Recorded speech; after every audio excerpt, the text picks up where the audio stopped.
सभी प्यारे बच्चों को नमस्कार। तो प्यारे बच्चों, मैं हाजिर हूँ आपकी 8वीं कक्षा की हिंदी की वर्कशीट को लेकर। और वर्कशीट नंबर हमारी यानी कार्यपत्रक नंबर है 15 और तिथि यानी डेट है 8 सितंबर 2021। प्यारे बच्चों, आइए आज बस की यात्रा का दूसरा भाग पढ़ते हैं। बस कंपनी के एक हिस्सेदार भी उसी बस से जा रहे थे। हमने उनसे पूछा, यह बस चलती भी है? वह बोले, चलती क्यों नहीं है जी, अभी चलेगी। हमने कहा, वही तो हम देखना चाहते हैं, अपने आप चलती है यह? हाँ जी, और कैसे चलेगी? गजब हो गया, ऐसी बस अपने आप चलती है। हम आगा पीछा करने लगे। डॉक्टर मित्र ने कहा, डरो मत, चलो, बस अनुभवी है, नई नवेली बसों से ज़्यादा विश्वसनीय है, हमें बेटों की तरह प्यार से गोद में लेकर चलेगी। हम बैठ गए। जो छोड़ने आए थे वह इस तरह देख रहे थे कि अंतिम विदा दे रहे हों। उनकी आंखें कह रही थी, आना जाना तो लगा ही रहता है, आया है सो जाएगा। राजा रंग फकीर। आदमी को कूच करने के लिए एक निमित्त चाहिए। अब देखिए, बस की हालत कितनी बेकार और ख़राब थी कि उसका एक एक हिस्सा हिल रहा था। और इस बस के जो हिस्सेदार थे यानी पार्टनर थे यानी जो मालिक थे, उनका एक हिस्सेदार भी इस बस से जा रहा था। और जब डॉक्टर ने पूछा कि क्या ये बस चलती है, तो उसने कहा, हाँ हाँ चलती क्यों नहीं है। और उन्होंने देखा भाई बस चल रही है और सब मिलकर एक दूसरे को देखने लगे।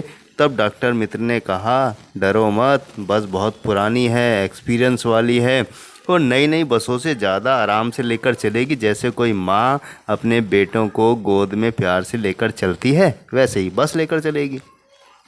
और वो बैठ जाते हैं और छोड़ने वाले यानी कि जैसे कोई जा रहा है गांव तो छोड़ने लोग चले जाते हैं, तो वहाँ छोड़ने वाले लोग ऐसे सोच रहे थे, देख रहे थे इस तरीके से कि जैसे आखिरी विदाई दे रहे हैं। और उनकी आंखें कह रही थी कि भैया अब तुम्हारा कुछ भी हो सकता है, तुम पहुँचोगे बचोगे, कोई भरोसा नहीं है, राजा रंक फ़कीर हो, जाना सबको होता है एक दिन। और एक बहाना होता है कहीं भी जाने के लिए, एक निमित्त होता है, एक बहाना चाहिए, कोई कारण चाहिए। तो यही लेखक बता रहा है। बात हंसी मजाक की है, लेकिन बस की हालत और चित्र आप देख ही रहे हैं कैसा है। तो इसी व्यवस्था को लेकर लेखक हरिशंकर परसाई जी ने इस पर करारा व्यंग्य किया है, यानी ताना मारा है कि हमारे बसों की और सड़कों की व्यवस्था कैसी है। तो कुछ यहाँ शब्द अर्थ हैं, उनको भी हम जान लेते हैं प्यारे बच्चों। हिस्सेदार का मतलब साझेदार, पार्टनर। विश्वसनीय यानी भरोसे वाली। रंग का मतलब गरीब। कूच का मतलब जाना। निमित्त का मतलब कारण यानी रीज़न। तो आइए कुछ प्रश्न के उत्तर हैं, उनको भी हम देख लेते हैं। तो हमारा पहला प्रश्न है प्यारे बच्चों, यह बस चलती भी है? लेखक व उसके साथियों ने ऐसा क्यों पूछा? उत्तर देखते हैं इसका। प्रश्न 1, यह बस चलती भी है, लेखक और उसके साथियों ने ऐसा क्यों पूछा? तो उत्तर है प्यारे बच्चों कि बस की खराब हालत को देखकर लेखक व उसके साथियों ने पूछा कि यह बस चलती भी है।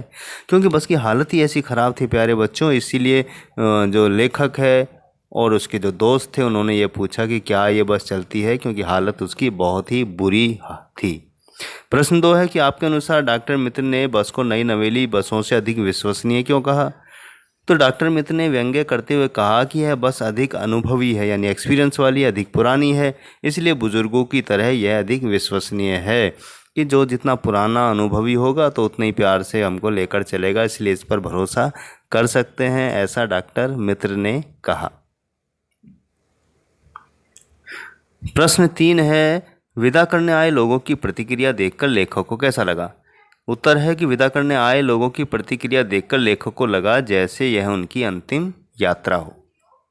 प्रश्न 4 है प्यारे बच्चों कि दिए गए शब्दों से वाक्य बनाइए। तो पहला है विश्वसनीय यानी जिस पर भरोसा किया जा सके। सुरेश अपने कक्षा अध्यापक का बहुत विश्वसनीय है। अंतिम शब्द से वाक्य है, इस बार यह हमारी अंतिम यात्रा है। तो आप भी अपने तरीके से वाक्य बना सकते हैं जो आपको ठीक लगे। प्यारे बच्चों, 5वां प्रश्न गतिविधि है, एक्टिविटी है। तो इसका क्या है देखते हैं कि क्या आपने कभी ऐसी खटारा बस, रिक्शा, साइकिल से यात्रा की है? अपने अनुभव साझा कीजिए। तो मैं अपना अनुभव बताता हूँ प्यारे बच्चों, अगर आपने भी ऐसा किया हो तो आप अपना अनुभव अपने शब्दों में लिखने का प्रयास कीजिएगा। मुझे आधा किलोमीटर दूर से बस पकड़नी थी। जल्दबाजी में मैंने एक रिक्शा तय किया। रिक्शा देखते ही डर सा लगा, लेकिन मजबूरी थी क्योंकि कोई दूसरा रिक्शा उस समय नहीं था। रिक्शा जैसे ही चला ऐसा लगा जैसे अभी उसके टायर निकलकर रिक्शे से आगे निकल जाएंगे।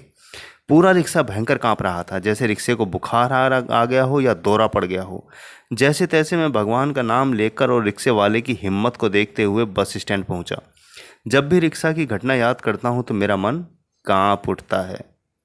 तो आपका भी कोई अनुभव हो तो आप ज़रूर लिखिएगा प्यारे बच्चों। तो प्यारे बच्चों, बस की यात्रा पाठ आपको ये जो हमने हिस्सा पढ़ा समझ आया होगा। बहुत सरल और आसान था। कुछ शब्दों के अर्थ भी हमने जाने समझे। इनको वाक्यों में ज़रूर प्रयोग कीजिएगा आप, इससे आपका अभ्यास भी बहुत अच्छा हो जाएगा और शब्दों के अर्थ भी आपको पता रहेंगे। इसी के साथ मैं लेता हूँ विदा। मिलूंगा फिर अगली वर्कशीट के समाधान और सॉल्यूशन के साथ। तब तक शुभकामनाएं।